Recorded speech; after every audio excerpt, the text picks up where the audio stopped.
Welcome back to Tech Tutor. In this video, we're going to continue our introduction to operating systems. We will be looking at storage structure, storage structure of operating systems. So, storage structure. So we have a couple of levels of coming when it comes to storage. When it comes to the main memory is the only large storage media that the CPU can directly access. Okay, all others it can indirectly access. So there's the random access memory, the RAM that we have heard of. The RAM that is volatile. What does volatile mean? That when you turn off your computer, the memory wipes off from that. Okay, and RAM is used when we are using when our computer is on, right? That's when RAM is used. So it comes in the form of typically data dynamic random access memory. Then now you have the secondary storage. The secondary storage is what provides that non-volatile storage capacity. What does non-volatile mean? It means that even after you turn off that computer, that memory is in there. It's in that firmware. Then you also come when it comes to secondary, tertiary storage, right? Secondary storage. There's also hard disk drives. Hard disk drives are divided into tracks, which are subdivided into sectors, and the disk controller that comes with these drives that acts like a interaction. That helps with the interaction between the device and the computer. And non-volatile devices, um, the fastest ones are the faster ones of these that we were seeing are the random access, the volatile. Volatile would be the fast one, but it's unsafe. Non-volatile are slower, but they are safer, right? Non-volatile, but the one thing about non-volatile is they're faster than the hard disks. Um, they're faster than the hard disk, but yeah, they're safer than volatile random access. And going over a bit of the storage definitions and the notation into review, right? With these are things that we might have come across in when you're doing logic design or learning about binary numbers, right? What is a basic unit of computer storage? Bit. How many bits constitute a byte? 8 bits constitute a byte. Um, and then word, although it's a less common word, it is used in it is a native unit of data. It's made of 1 or 2 bytes. Okay, as for a computer that has 64-bit registers and 64-bit memory addressing, they typically have a 64-bit words. Computer executes many operations in its native word size rather than a byte at a time. And then we have these other measurements: kilobyte, 1024 bytes, megabyte, gigabyte, terabyte, petabyte. It gets larger and larger. Storage hierarchy that talks about the levels, right, in storage. Now, how do we determine these levels? They're determined by the speed, the cost, the volatility. It also determined by the caching. So, what gets you faster access to the storage, right? What gets you slower, but what gets you slower access, but safer access. So, main memory can be used as the cache, as a cache for the secondary storage. So you can have the secondary storage, but if you want to use that secondary storage, you could pull that into the main memory, right? For faster access. Device driver, again, now you also have the device drivers for each device controller to manage the input output, and what that helps to do is provide a uniform interface between the controller and the kernel. This is a diagram that helps us visualize what these levels look like. So this is the fastest on these, but the volatile, you have the registers, the cache, right? The main memory. So this is the volatile storage. But now as you get lower, you have the non-volatile. We're gonna store a lot more data. Uh, it's slower, but it's safe, right? And then you have the hard disk drive, tertiary storage, optical disks, magnetic tapes. Although we don't use it a lot nowadays, like CDs, magnetic tapes were something that we used, 10 years back, probably 10, 15 years back. And yeah, as you can see, it's storage capacity, smaller storage capacity. If you get down, you have a larger storage capacity. How a modern computer works, according to architecture that you might have heard about, von Neumann architecture. Von Neumann architecture, you have a CPU, you have memory, and you have the device.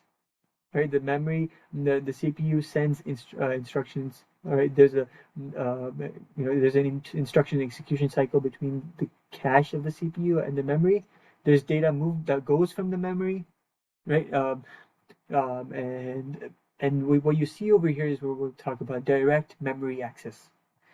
You have, if you recall, we talked about interrupts in the last video. You have interrupts driven. Now, if I move a cursor, this is an interrupt driven input output. But now let's say you have a large input output to handle. This is where DMA comes in. What is DMA? DMA is used for high-speed input-output devices that are able to transmit information as close to memory speeds. You want something, memory is fast, right? You want something that goes really fast to memory speeds. What does a device controller do? It transfers blocks of data from the buffer storage, directly where? To the main memory without CPU intervention. And only one interrupt is generated per block rather than the one interrupt per byte. So the CPU is not troubled now a lot, because when the CPU is troubled a lot, it really slows down things. But direct memory access, it only troubles it once, right? Once per block. Then rather than one interrupt per byte, right? It doesn't go like this one. No, you just have one interrupt that goes, and then you have that access to the memory. Coming to some operations, OS operations. When we think about the OS, right, when we first turn on a computer, right, there's a system, the bootstrap program, that comes with the computer. What does that do? That has simple code to initialize the system, right? It initialize the system, but also load the kernel. And with the kernel, that stays on, right, as long as our computer is on. Okay, the kernel loads, and then it starts this system daemons. So those are the services that are provided outside that kernel, right? So system daemons, you could think about, right, programs, additional programs that come with, in the process of turning on your computer turns on. Yeah, so again, the kernel is interrupt driven. It's either interrupted, it's by this, right, by an exception, a software interrupt, either by like a software error. There could be a software error, or a request for an OS service, system calls, right? System calls, that could be a call from, saying that we're allocating more resources. So again, many other problems like infinite loops, process modifying each other of the OS.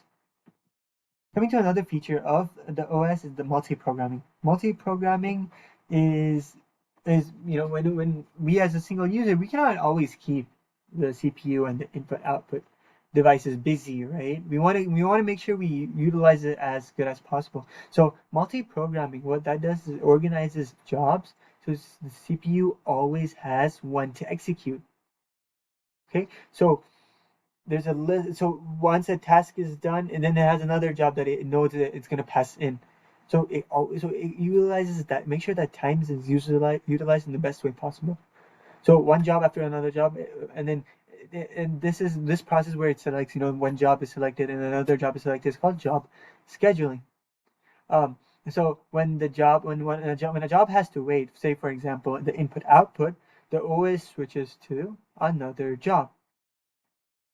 Okay, so that kind of is multi-programming, where you have this batch, right? You have a batch of things that you have to execute. Coming to multitasking or multi processing.